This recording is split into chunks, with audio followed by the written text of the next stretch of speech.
Hi guys, स्वागत है आप सभी का एक और नई वीडियो में। एक और नया दिन, एक और नई गाड़ी। और आज मेरे साथ ब्लैक बीस्ट है।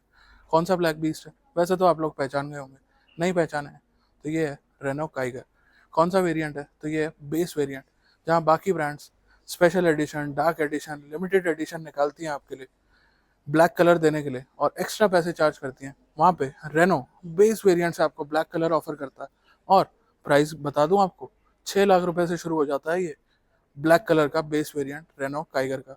एक ऐसी कॉम्पैक्ट एसयूवी जिसमें काफ़ी अच्छी स्पेस है और काफ़ी अच्छी स्टाइलिश लुक्स हैं, वो 6 लाख रुपए से शुरू हो रही है।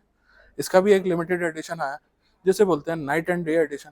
उस पर एक अलग वीडियो बनाया, आप जाके उसे भी देख सकते हैं। बट आज बात करेंगे आज के इस वीडियो में इस Renault Kiger black base variant की। चलिए दोस्तों, स्टार्ट करते हैं इस वॉक अराउंड को। सबसे पहले चाबी दिखाई देगी कुछ इस तरीके की और सेंट्रल लॉकिंग आपको देखने को नहीं मिलती है, बट एक चाबी पे क्रोम का लोगो आपको देखने को मिल जाएगा।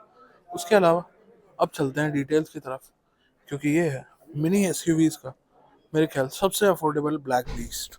क्योंकि दोस्तों, ब्लैक कलर की इच्छा और ब्लैक कलर की गाड़ियां रोड पे बहुत बढ़ती जा रही हैं। तो सबसे पहले अगर आप देखेंगे तो पेंट क्वालिटी में किसी भी तरह की कोई कमी नहीं है और डिज़ाइन सेम रखा गया है बेस टू टॉप में। कोई ऐसा डिज़ाइन में आपको मेजर फर्क या मेजर बदलाव नहीं दिखाई देगा। बाकी ब्लैक में ये ब्लैक ग्रिल भी नॉर्मल लग रही है, कोई ऐसा नहीं लग रहा है कि ये लोअर वेरिएंट है। तो अगर आप आर एक्स वेरियंट देख रहे हैं तो ब्लैक कलर में ये ज़्यादा सूट कर सकता है। बड़ा सा रेनो का लोगो क्रोम में, मैट में ही ग्रिल दी गई है पूरी तरह से। नीचे आपको दी गई है एयर डैम्प, नंबर प्लेट के लिए जगह। उसके अलावा बेस वेरिएंट है तो क्या, एलईडी डीआरएल्स आपको मिलेंगे, टर्न इंडिकेटर्स भी यहीं पे प्लेस है, हेडलाइट्स मिलेंगी हैलोजन के अंदर, जिनका रिस्पांस वाकई काफ़ी ज़्यादा अच्छा है। और अब एसयूवी है तो ब्लैक पे ब्लैक क्लैडिंग कैसी लग रही है ये बताइए कमेंट सेक्शन में। और टायर्स की अगर बात करते हैं तो टायर्स में भी कोई कॉम्प्रोमाइज़ नहीं है। 195 60 16, ये वही टायर साइज है जो कि टॉप एंड वेरिएंट में आपको मिलता है। और अगर आप बेस वेरिएंट लेके अलॉय व्हील्स लगवा देते हैं तो इस ब्लैक बीस्ट में कोई बता भी नहीं पाएगा कि ये बेस वेरिएंट है या टॉप। नेक्स्ट चलें तो यहाँ पे आपको वेरिएंट की बैजिंग नहीं मिलती है, बट फेंडर एप्लीक मिल जाता है पियानो ब्लैक कलर में और ओआरवीएम्स ब्लैक मिलते हैं। टर्न इंडिकेटर्स यहीं पे दे दिए गए हैं, तो ऐसा भी नहीं है कि आपको फेंडर पे इंडिकेटर दिया जा रहा हो। ट्विन वाइपर्स हैं। इसके अलावा साइड प्रोफाइल अगर आपको दिखाऊं तो कुछ इस तरीके की ये गाड़ी दिखाई दे रही है। थोड़ी सी लाइटिंग कम है यहाँ पे, पर क्लैडिंग आगे के व्हील से शुरू होके और पीछे के व्हील तक पूरी साइड प्रोफाइल में आपको दिखाई देगी। डोर हैंडल्स की बात करें तो ये मैट ब्लैक में है, ग्लॉसी ब्लैक में नहीं है, पर काफ़ी ज़्यादा सूट कर रहे हैं और पता नहीं चल रहा है अगर इन्हें आप मैट में भी छोड़ देते हैं तो। पिलर ग्लॉसी फिनिश में ही दे दिया गया आपको और ऑल ब्लैक या फिर माफिया कार आप इसे बोल सकते हैं, क्योंकि कहीं भी क्रोम का टच आपको देखने को नहीं मिल रहा है। अब यहाँ देखता हूँ तो यहाँ पे स्टिकर जॉब आती है जनरली काइगर में, बट बेस वेरिएंट में आपको देखने को नहीं मिल रही। और उसके अलावा अगर बात करते हैं तो ऊपर आपको सिल्वर कलर में रूफ रेल्स मिल जाएंगी और एंटेना यहाँ पे नहीं है। रेयर में भी ऐसा नहीं है कि डिज़ाइन में कॉस्ट कटिंग है, रेयर में भी पूरी स्पॉइलर टाइप की फिनिश है और हाई माउंट स्टॉप लैंप है। कमी कहाँ है? तो कमी है थोड़ी सी यहाँ पे, क्योंकि आप ले रहे हैं बेस वेरिएंट तो कोई वाइपर, कोई वॉशर, कोई डिफॉगर यहाँ पे नहीं है। बट जिस रेट की ये गाड़ी है और जिस सेगमेंट की ये गाड़ी है, काफ़ी ज़्यादा वैल्यू फॉर मनी है। नीचे आएंगे तो ब्लैक पे पहली बार क्रोम आपको दिखाई दे रहा होगा गाड़ी के एंड में आके, रेनो का लोगो और काइगर की बैजिंग। उसके अलावा टेल लैंप्स की अगर बात करें तो क्लोज लुक आप ले सकते हैं। टेल लैंप्स जला के इसलिए नहीं दिखा पा रहा हूँ क्योंकि गाड़ी की बैटरी है अभी डाउन। यहाँ पे प्लेसमेंट है रिफ्लेक्टर्स की और रेयर बम्पर पे 3 पॉइंट पार्किंग सेंसर्स, सेंटर में नंबर प्लेट की जगह और नीचे एक ब्लैक स्किड प्लेट आपको देखने को मिल जाती है। चलिए दोस्तों, अब आपको लेके चलता हूँ इंटीरियर की तरफ। सबसे पहले चलते हैं ड्राइवर साइड और यहाँ बात करते हैं कुछ डिटेल्स की।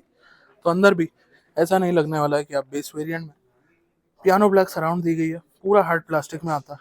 पावर विंडोज सिर्फ दो हैं और ओआरवीएम एडजस्टमेंट मैनुअल है। बटल होल्डर है और स्पीकर्स के लिए जगह दी गई है, बट इनमें स्पीकर्स नहीं है। ओआरवीएम एडजस्ट कर सकते हैं आप यहाँ से। यहाँ आप देखेंगे तो सीट के लिए आपको एडजस्टमेंट दी गई है। सीट फैब्रिक किस तरीके का है तो वो आप देख सकते हैं। मैंने आपको टाइगर का नाइट एंड डे एडिशन दिखाया था, जो कि इस पर्टिकुलर गाड़ी से अगर बात करें तो अराउंड 75,000 एक्सपेंसिव है, और उसमें भी इंटीरियर काफ़ी सिमिलर दिख रहा था, तो क्यों ना लिया जाए ब्लैक बीस्ट। ये गाड़ी सिर्फ मैनुअल में आपको ऑफर करी जाती है। यहाँ पे आपका हेडलैम्प एडजस्टर, यहाँ से आप फ्यूल फिलर कैप ओपन कर सकते हैं, और चाबी आपको लगानी ही पड़ेगी क्योंकि आप बेस वेरिएंट खरीद रहे हैं। चलिए अब बैठता हूँ अंदर। तो अब दोस्तों अंदर आके बैठ गया हूँ। स्टेयरिंग आप देखेंगे तो कोई लेदर रैप्ड स्टेयरिंग नहीं है, कोई कंट्रोल्स नहीं है, बट रेनो का लोगो पियानो ब्लैक सराउंड के साथ क्रोम में आपको देखने को मिलता है। स्टेयरिंग के अंदर एडजस्टमेंट की अगर बात करें तो एडजस्टमेंट नहीं है। राइट साइड में मिलते हैं हेडलैम्प के स्टॉक्स, लेफ्ट साइड में मिलते हैं वाइपर के स्टॉक्स, और ये जो स्पीडोमीटर आप देख रहे हैं किस तरीके से वर्क करता है ये मैं आपको दिखाता हूँ दूसरे शॉट में। क्योंकि मैंने आपको बताया था इस गाड़ी के अंदर बैटरी नहीं है, तो इसीलिए स्पीडोमीटर अभी वर्क नहीं कर रहा है। हालांकि चाबी अगर आप देखेंगे तो चाबी मेरे पास है, चाबी को आप दोबारा देख सकते हैं। इसके अलावा पियानो ब्लैक सराउंड मिलता है आपको एसी वेंट्स के यहाँ। सेंटर में कोई म्यूजिक सिस्टम नहीं मिलता है, और यहाँ से again piano black surround start हो जाती है। उसके अलावा ग्लव बॉक्स के अंदर आपको अच्छी स्टोरेज देखने को मिलती है। पैसेंजर डोर अगर आप देखेंगे तो कहीं से कहीं तक आपको ये फील नहीं कराएगा कि आप एक लोअर वेरिएंट में ऊपर आ जाते हैं। तो यहाँ पे सनशेड में मिरर नहीं है। केबिन लाइट की अगर बात करें तो एलईडीज में होनी चाहिए, हालांकि अभी जल नहीं रही है, तो इस चीज़ को छोड़ देते हैं। मैनुअल एडजस्टमेंट भी नहीं दी गई है मिरर में, और यहाँ पे एक टिकट होल्डर दे दिया गया है ड्राइवर साइड। अब म्यूजिक सिस्टम के नीचे अगर आए तो एसी वेंट्स दे दिए गए हैं। उसके अलावा hazard lamp switch, boot release button, traction control button, manual AC, आपके फ़ोन के लिए जगह दे दी गई है। स्टार्ट स्टॉप बटन और यूएसबी सॉकेट यहाँ पे नहीं है। इसके अलावा नीचे और जगह है अगर आप फ़ोन वगैरह रखना चाहें। गियर नॉब मिलेगा कुछ इस तरीके का, 5 स्पीड मैनुअल, और गियर नॉब के सराउंड में पियानो ब्लैक टच मिलेगा। कोई ड्राइव मोड वगैरह आपको यहाँ ऑफर्ड नहीं है। इसके अलावा आर्मरेस्ट दे दिया गया है जो कि सॉफ्ट टच में, और लेदर रैपिंग दी गई है अपनी हैंड ब्रेक के यहाँ। यहाँ आप देखेंगे तो कुछ इतनी स्टोरेज आपको देखने को मिल जाती है। हालांकि बीइंग अ बेस वेरिएंट ये पार्ट कवर्ड नहीं है। उसके अलावा पूरे इंटीरियर का अगर आप एक लुक लेंगे तो कुछ इस तरीके का दिखाई देता है टाइगर का RXE बेस वेरिएंट। वर्डिक्ट तक रुकिए, एक खास चीज भी आपको इसकी बताऊंगा। अब चलते हैं पीछे।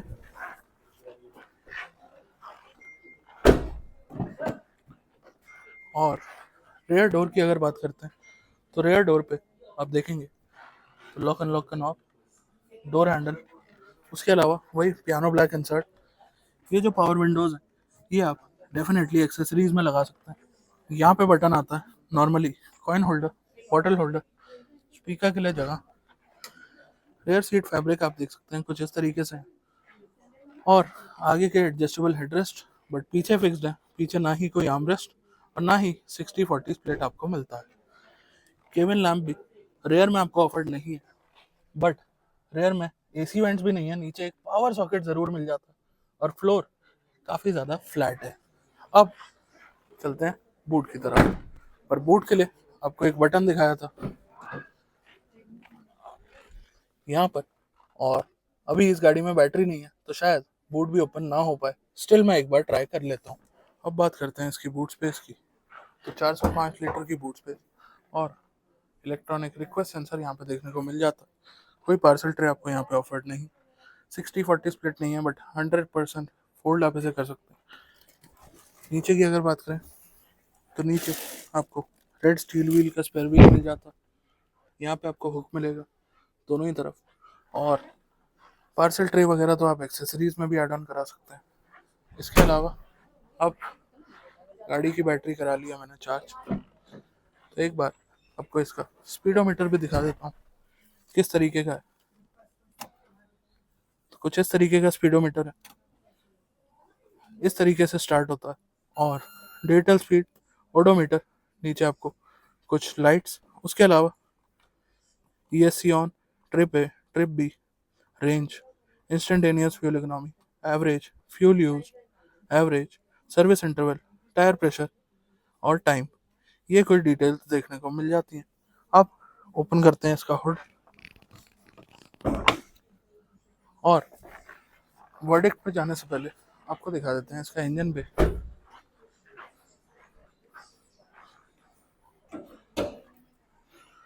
तो बेस वेरिएंट है, तो इसके अंदर एक ही इंजन ऑप्शन मिलता है जो कि है 1 लीटर का एनर्जी नेचुरली एस्पिरेटेड इंजन आपको ऑफर किया जाता है। 72 PS की पावर के साथ 96 Nm का टॉर्क, अंडर हुड इंसुलेशन दे दी गई है। कोई ऑटोमेटिक का ऑप्शन यहाँ पे अवेलेबल नहीं है। और ओवरऑल काफ़ी सही लगती है ये काइगर इस 6 लाख रुपए के प्राइस में। तो दोस्तों देखा आपने रेनो काइगर 2024 का RXE यानी कि बेस वेरिएंट। कुछ चीज़ें आपको इसमें ज़रूर कम लगी होंगी और एक दो चीज़ें एक्सेसरी में भी लगी हुई थी जैसे कि रेयर पावर विंडोज। बट बाकी जो कमियां लगी आपको मेजरली एक म्यूजिक सिस्टम, थोड़े स्पीकर्स और रेयर पार्सल ट्रे लगवा के ये गाड़ी आपके लिए वैल्यू फॉर मनी बन सकती है। और इन तीनों चीज़ों का एक पैकेज बना रखा है रेनो ने, तो वो पैकेज परचेज करके RXE भी आपके लिए एक सही वेरिएंट बन सकता है। प्लस अगर आप ब्लैक कलर पसंद करते हैं तो ज़्यादा पैसे छोड़िए, ऊंचा वेरिएंट छोड़िए, बेस वेरिएंट में ब्लैक कलर लेके एंजॉय कर सकते हैं आप अपनी ब्लैक बीस्ट को। 6 लाख रुपए का प्राइस है, कोई प्राइस भी ऐसा नहीं है कि आप इसे ना कंसिडर कर पाए। तो रह क्या गया, आइए रेनो के शोरूम में और देखिए इस गाड़ी को, ज़रूर आपको पसंद आने वाली है। चलिए दोस्तों, आज के वीडियो में बस इतना ही। मिलता हूँ बहुत जल्द एक नई वीडियो के साथ, तब तक के लिए धन्यवाद।